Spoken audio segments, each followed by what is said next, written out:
ऋषि सनत कुमारों ने क्रोध में आकर माताओं को शाप तो दे दिया। जब बाल ऋषि सनकादिक कुमारों का क्रोध शांत हुआ तो उन्हें एक अनूठा वरदान भी दिया। माता धन्या एवं माता कलावती को द्वापर में देवी राधा की माँ और त्रेता में देवी सीता की माँ बनने का वरदान प्राप्त हुआ। धन्यवाद ऋषिवर। और इसी प्रकार माता मैना को भी मनुष्य योनि में जन्म लेकर आदि शक्ति की माँ बनने का सौभाग्य प्राप्त हुआ।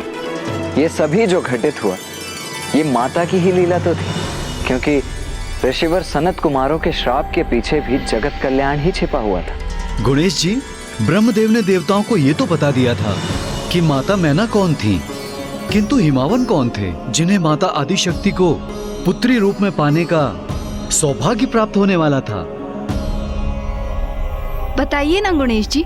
राजा हिमावन और कोई नहीं, नारायण के ही अंश हैं। शांताकारं भुजगशयनं पद्मनाभं सुरेशं। क्योंकि एक भाई अपनी बहन से अधिक दूर भला कहाँ रह सकता है।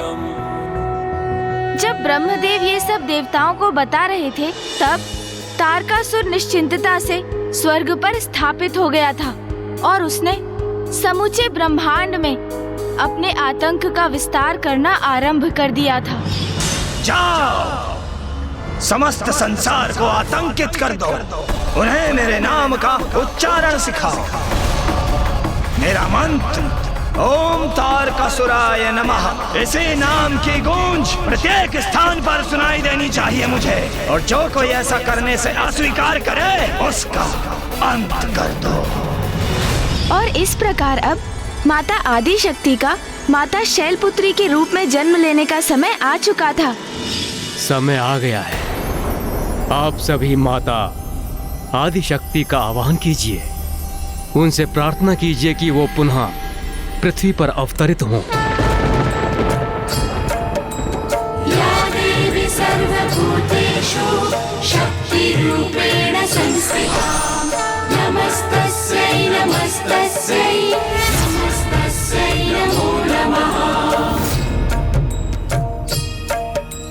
या देवी सर्वभूतेषु शक्तिरूपेण संस्थिता। मैं आप सभी की प्रार्थना से प्रसन्न हूँ। माता, आपको तो ज्ञात है दुष्ट तारकासुर ने समस्त संसार को आतंकित कर रखा है, इसलिए आपका महादेव से पुनः विवाह होना अनिवार्य है। हम सभी देवता आपसे विनती करते हैं कि माता मैना की पुत्री माता पार्वती के रूप में जन्म लेने की कृपा करें। अब समय आ गया, आप सभी जाइए और नारायण अंश राजा हिमावत का विवाह माता मैना से संपन्न कराइए। मैं पुनः अवतरित हूँ क्योंकि तारकासुर का अंत अब समीप। इस मध्य तारकासुर को मेरे आविर्भाव और उसकी मृत्यु के संकेत मिलते रहे।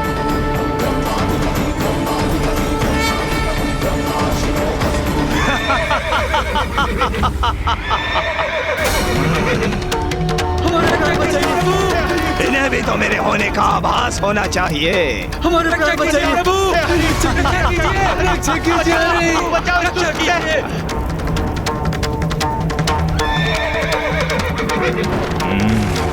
इसमें मुझे आनंद भी तो आएगा। छोड़ो,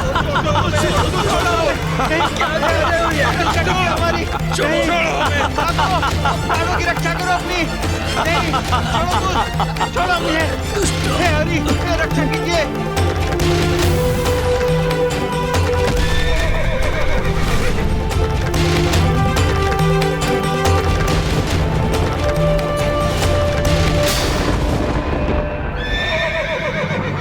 कौन है तू? हट जा मेरे मार्ग से, अन्यथा तू भी कुचला जाएगा।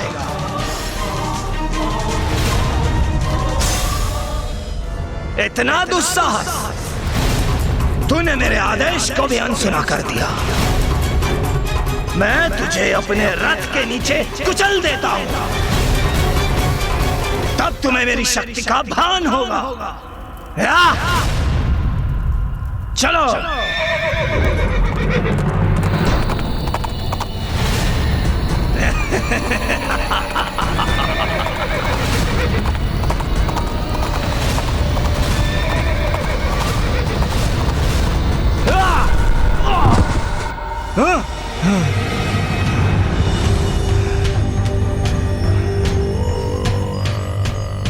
मेरे दुस्वप्न में वो तेजस्वी युवक कौन था? दुष्ट तारकासुर को तो प्रभु और माता की उस दिव्य लीला का कोई ज्ञान नहीं था, फिर उसे दुस्वप्नों के माध्यम से पूर्वाभास क्यों हो रहा था? और उसके स्वप्न में वो युवक कौन था? माता सभी को ये ज्ञात करा रही थी कि तारकासुर के अंत का समय निकट आ रहा था। इसीलिए अब परोक्ष रूप से माता ने तारकासुर को उसका परिचय देना आरंभ कर दिया था, जिससे उसकी भेंट अब शीघ्र ही होने वाली थी।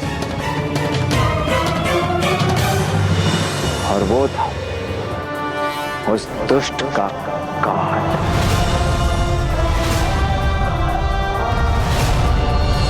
माता आदिशक्ति ने तारकासुर को उसके भयावह भविष्य की चेतावनी देना आरंभ कर दिया था। वो उस दुस्वप्न से अवश्य प्रभावित हुआ माता, किंतु क्या गुणेश जी? महाराज, कभी कभी व्यक्ति की अज्ञानता उसे संकट रहित होने का आभास कराती है।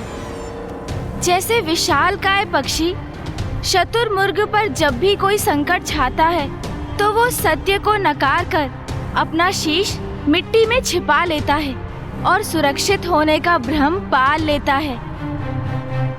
उसी प्रकार तारकासुर भी भ्रम उत्पन्न कर सभी चेतावनियों को नकार रहा था, किंतु सत्य को चाहे कितना भी नकार ले, वो सत्य ही रहता है।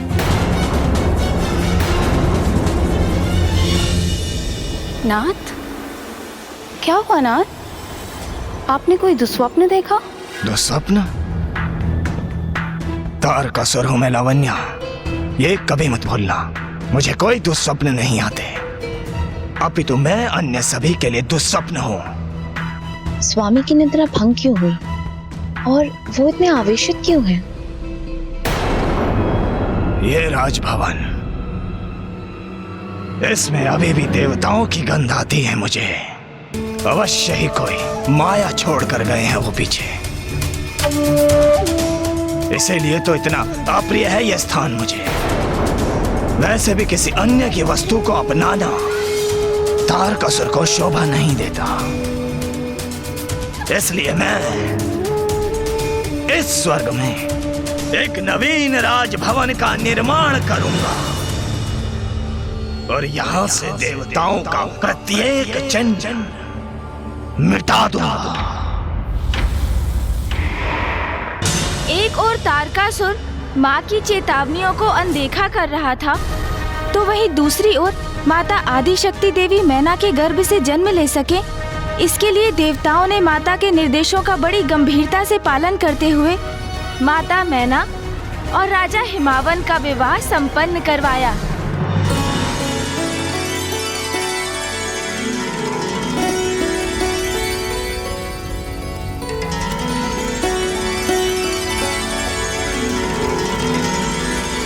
जहाँ माता मैना और हिमावन जी सुखमय दाम्पत्य जीवन व्यतीत करने लगे, वहीं तारकासुर देवताओं के प्रत्येक चिन्ह तक को मिटाने के लिए आतुर था।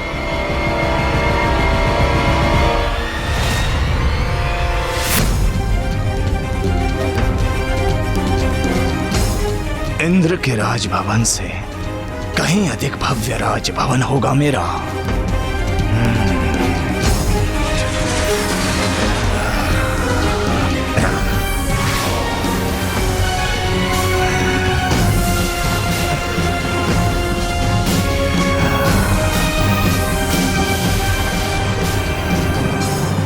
देवताओं का राजभवन नहीं चाहिए मुझे, मैं स्वयं अपना नगर बसाऊंगा यहाँ, स्वर्ग में भी और अन्य सभी लोकों में भी। उचित है, उचित है, सर्वथा उचित है। असुर तारकासुर की जय, असुर राज तारकासुर की जय।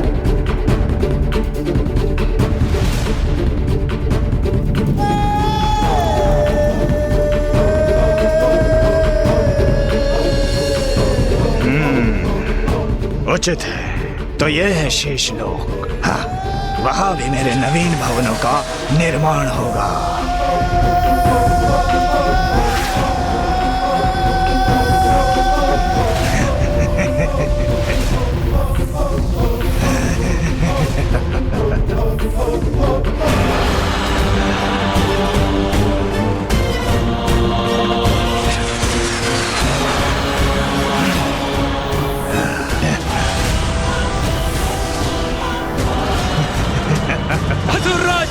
तारकासुर की असुरराज तारकासुर की असुरराज तारकासुर की।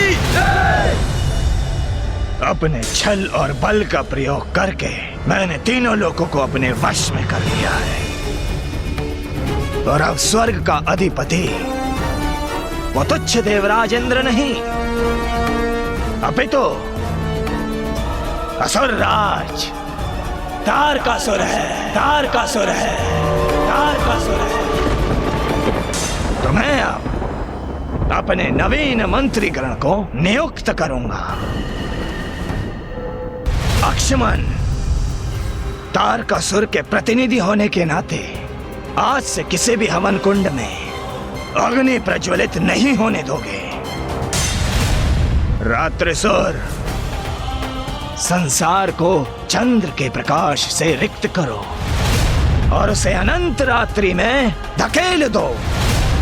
और तुम पावकासुर जहां जहां ईश्वर हो वहां जाओ, सभी मंदिरों को उखाड़ फेंको।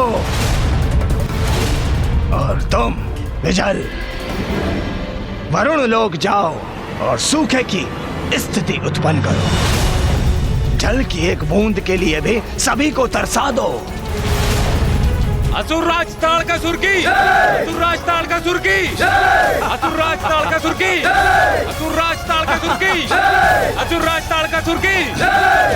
मैंने कहा था ना, देवताओं का कोई चिन्ह शेष नहीं छोड़ूंगा। तो जाओ,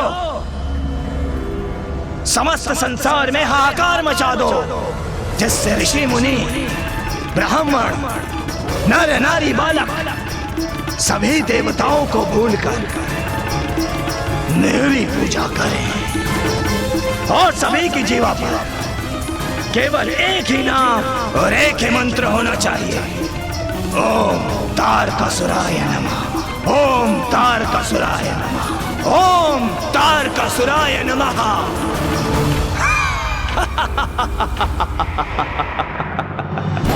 माँ ही प्रकृति है, माँ ही शक्ति है। इस समय मात्र शिव ही शक्ति से विलग नहीं थे, वरन सृष्टि भी इस समय शक्ति से रिक्त थी और इसी शक्ति की अनुपस्थिति के कारण पाप और अधर्म का बोलबाला था, जिसे माँ की शक्ति ही रोक सकती थी। तारकासुर और उसके कुटिल मंत्रियों के द्वारा एक निरंकुश और दमनकारी सत्ता स्थापित करने में अधिक समय नहीं लगा।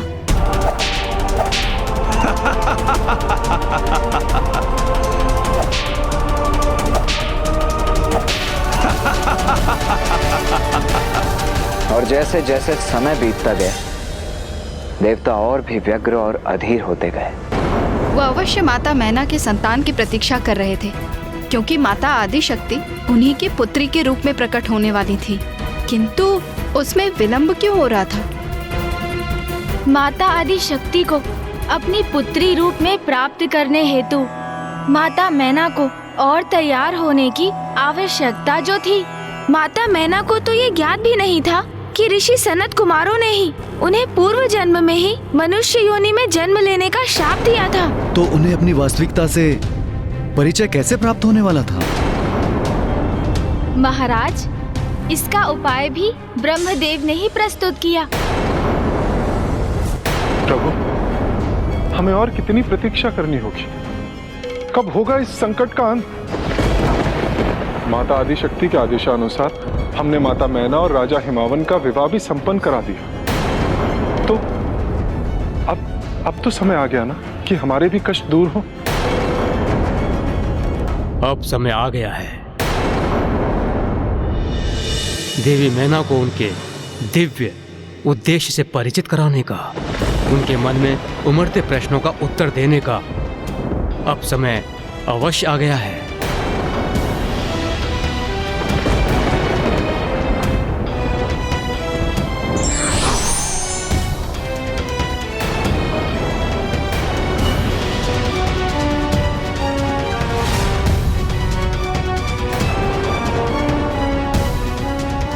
एक दिव्य ऋषि का रूप धारण कर ब्रह्मदेव राजा हिमावन के राजभवन में पहुंच गए।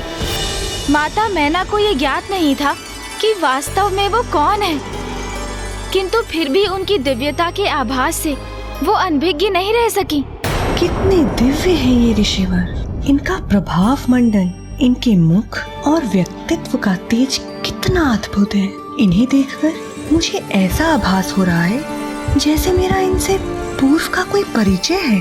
पुत्री मैना के मन में उठा विचार सर्वथा उचित है। मेरी पौत्री देवी सुधा की पुत्री होने के नाते ये मेरी प्रपोत्री है। देवी मैना, ये ऋषिवर विश्वराज अपने यात्रा के मध्य हमारे राजभवन में हमें आशीष देने पधारे हैं। प्रणाम ऋषिवर। सौभाग्यवती भवा। क्या हुआ पुत्री? प्रतीत होता है किसी बात को लेकर तुम अत्यधिक व्याकुल हो।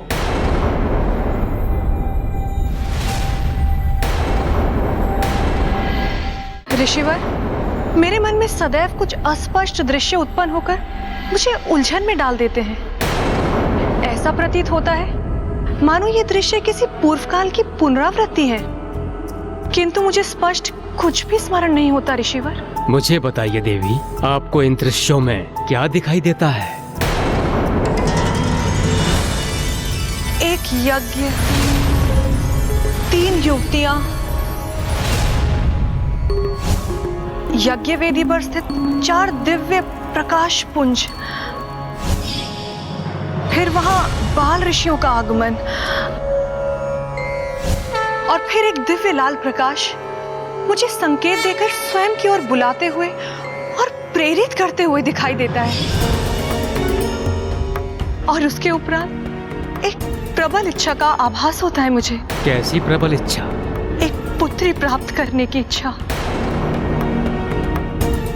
इसमें व्याकुल होने का क्या कारण है? ऋषिवर, स्वयं माँ आदिशक्ति ही मेरी पुत्री बने, मेरे मन में ऐसी इच्छा जागृत होती है। देवी मैना, ये आप क्या कह रही है?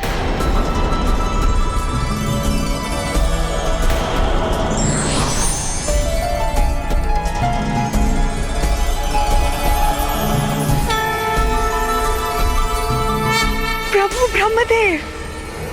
पुत्री मैना, जो लाल दिव्य प्रकाश तुम्हें दिखता है वो स्वयं माता आदिशक्ति हैं। आपकी प्रबल इच्छा अवश्य सत्य होगी, किंतु आपको माता आदिशक्ति का पूजन करना होगा। इस प्रकार आप माता आदिशक्ति की कृपा के योग्य बनेंगी। ब्रह्मदेव, आपका कोटि कोटि धन्यवाद। आपने हमारा मार्गदर्शन किया, हम कृतार्थ हुए प्रभु। मैं पूर्ण निष्ठा से आपके कहे प्रत्येक शब्द का पालन करूंगी। कल्याण हो।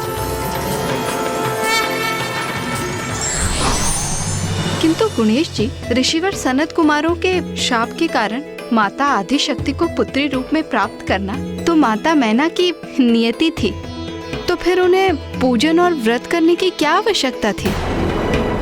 आप सर्वथा उचित कह रही हैं माता, किंतु अभी माता मैना मनुष्य रूप में थी, इसलिए ब्रह्मदेव के द्वारा सुझाए गए व्रत और पूजन से अभी उन्हें और तैयार होने की आवश्यकता थी।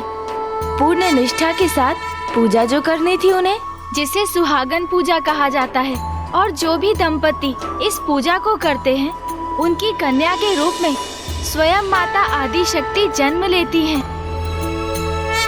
और माता मैना और राजा हिमावन ने पूर्ण निष्ठा से ये व्रत और पूजन आरंभ किया। जहाँ एक ओर माता मैना और राजा हिमावन माता आदिशक्ति की पूजा कर रहे थे, तो वहीं दूसरी ओर देवता और भी व्याकुल हो रहे थे, क्योंकि तारकासुर का आतंक निरंतर बढ़ता ही जा रहा था।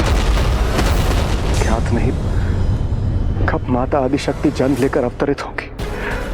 कहीं ऐसा ना हो कि ये दुष्ट संसार में पाप की पराकाष्ठा उत्पन्न करते। दिवस, मास और फिर वर्ष बीतते गए, किंतु माता मैना और हिमावन आदिशक्ति की ध्यान पूजा में ही लीन रहे। और फिर एक दिवस उनकी तप साधना से प्रसन्न होकर माता आदिशक्ति ने उन्हें दर्शन दिया।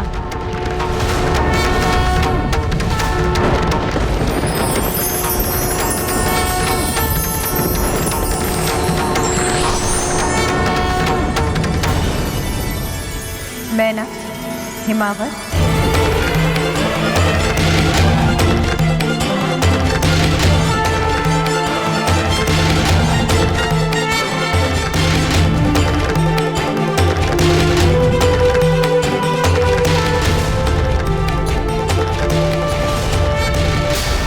शक्ति का सदुपयोग व्यक्ति को सबल बनाता है, किंतु उसी शक्ति का दुरुपयोग दुर्बल। ये व्यक्ति पर निर्भर करता है कि वो उसका प्रयोग कैसे करता है।